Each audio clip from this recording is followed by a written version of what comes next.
জীবনে করলাম কি রে ভাই? আমলের অবস্থা কি? আপনার আমল দ্বারা রাসূলের সাথে স্বপ্নে মোলাকাত হয়েছে? একটু চিন্তা করি রে ভাই। আফালা তাকিলুন, আল্লাহ ব্রেন দিয়েছি চিন্তা করার জন্য। ভাই দুনিয়াটা আসা কি ভাই নিজের ইচ্ছায়? দুনিয়া থেকে যাওয়াটা নিজের ইচ্ছায়? তো ভাই দুনিয়ায় আসাটা যদি নিজের ইচ্ছায় না হয়, দুনিয়া থেকে যাওয়াটাও যদি নিজের ইচ্ছায় না হয়, দুনিয়ার মধ্যে কয়েকটা দিন যেটা কাটাবো সেটা নিজের ইচ্ছায় কি করে হয়? একটু চিন্তা করি ভাই। দুনিয়ার মধ্যে কয়েকটা দিন যে কাটাবো সেটা নিজের ইচ্ছায় কি করে হয়?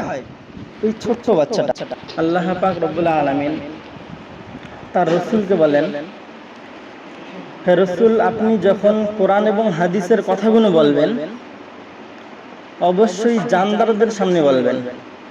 বুঝে আসছে ভাই?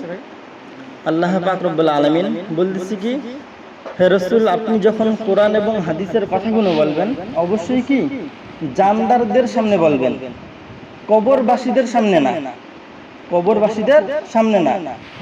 হে রাসূল, আপনি কবরবাসীদের সামনে আজ থেকে শুরু করে কিয়ামতের আগ দিন পর্যন্ত আপনি যতই নসিহত করেন ওদের মধ্যে পরিবর্তন আসার কোনো সুযোগ নেই। আছে ভাই?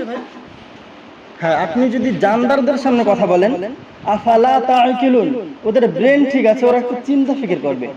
আফালা তাতাফাক্কারুন, ওদের ব্রেন ঠিক আছে, ওরা এই কথাগুলো সম্পর্কে একটু গবেষণা করবে। অতএব রাসূল, আপনি কোরআন এবং হাদিসের কথাগুলো অবশ্যই জানদারদের সামনে বলবেন। ভাই মজলিসে বসছি, যাই বলেন ভাই উঠিয়ে দেওয়ার তো সুযোগ নেই।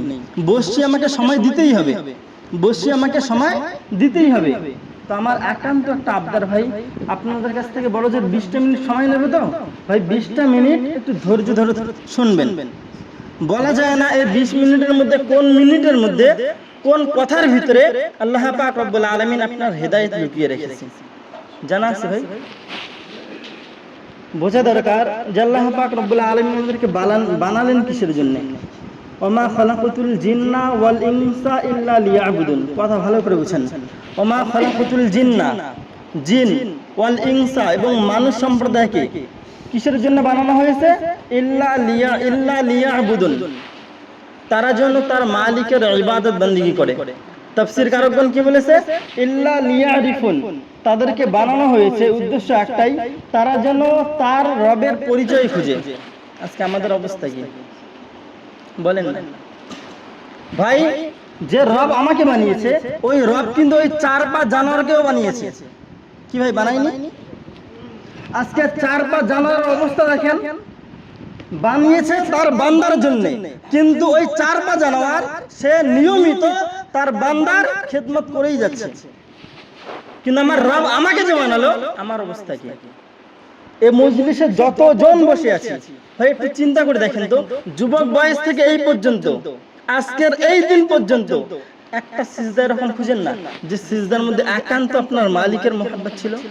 জীবনে করলাম কি রে ভাই? আমলের অবস্থা কি? আপনার আমল দ্বারা রাসূলের সাথে স্বপ্নে মোলাকাত হয়েছে? একটু চিন্তা করি রে ভাই। আফালা তাকিলুন, আল্লাহ ব্রেন দিয়েছি চিন্তা করার জন্য। ভাই দুনিয়াটা আসা কি ভাই নিজের ইচ্ছায়? দুনিয়া থেকে যাওয়াটা নিজের ইচ্ছায়? তো ভাই দুনিয়ায় আসাটা যদি নিজের ইচ্ছায় না হয়, দুনিয়া থেকে যাওয়াটাও যদি নিজের ইচ্ছায় না হয়, দুনিয়ার মধ্যে কয়েকটা দিন যেটা কাটাবো সেটা নিজের ইচ্ছায় কি করে হয়? একটু চিন্তা করি ভাই। দুনিয়ার মধ্যে কয়েকটা দিন যে কাটাবো সেটা নিজের ইচ্ছায় কি করে হয়? ওই ছোট্ট বাচ্চাটা, ওই রকম বয়স কিন্তু আমারও ছিল। ওই বাচ্চাটার একটা খেলার বয়স। ও জীবনে চায় এই বয়সটা পার হয়ে আমি এরকম বৃদ্ধ হয়ে যাই, বা ওর বয়স পেরিয়ে আজকে আমার হালাতেই আমার একটা যুবক বয়স বা যৌবনের একটা অবস্থা চলছে। আমি জীবনে চাই যে এই ব্যক্তির মতো আমার অবস্থা হোক। বলেন না, এই ব্যক্তি জীবনে চেয়েছে যে এরকম গঠনশীল একটা শরীর আমার ভেঙে এরকম হোক, চেয়েছে জীবনে? আটকাতে পেরেছি ভাই?